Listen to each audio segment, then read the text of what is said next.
এই দুনিয়ার জীবনটা ধোঁকা, একটা ছোট্ট জীবন, পুরা ধোঁকা, কিচ্ছু নাই এর মধ্যে।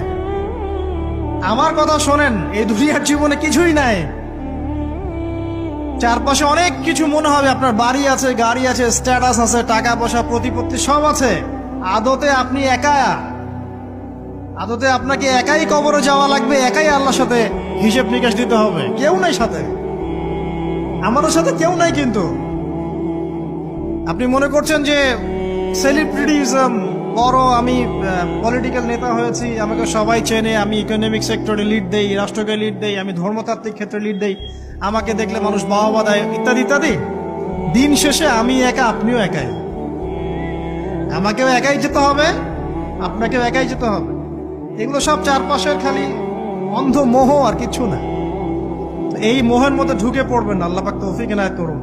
নবী সাল্লাল্লাহু আলাইহি ওয়াসাল্লাম বারবার বলতেন, আল্লাহুম্মা ইন্নী আউযু বিকা মিন ফিতনাতিদ দুনিয়া, বলতেন না? হে আল্লাহ, আমি এই দুনিয়ার ফিতনা থেকে তোমার কাছে আশ্রয় প্রার্থনা করছি। ওয়া ইন্নী আউযু বিকা মিন ফিতনাতিন নিসা, আমি মহিলাদের ফিতনা থেকেও আশ্রয় প্রার্থনা করছি। আরো দোয়া করতেন, আল্লাহুম্মা ইন্নী আউযু বিকা মিন আযাবিল কবর, হে আল্লাহ, আমি কবরের আযাব থেকে আশ্রয় প্রার্থনা করছি। ওয়া আযাবি জাহান্নাম, জাহান্নামের আযাব থেকে আশ্রয় প্রার্থনা করছি। ওয়া মিন ফিতনাতিল মাহইয়া ওয়াল মামাত, জীবন মৃত্যুর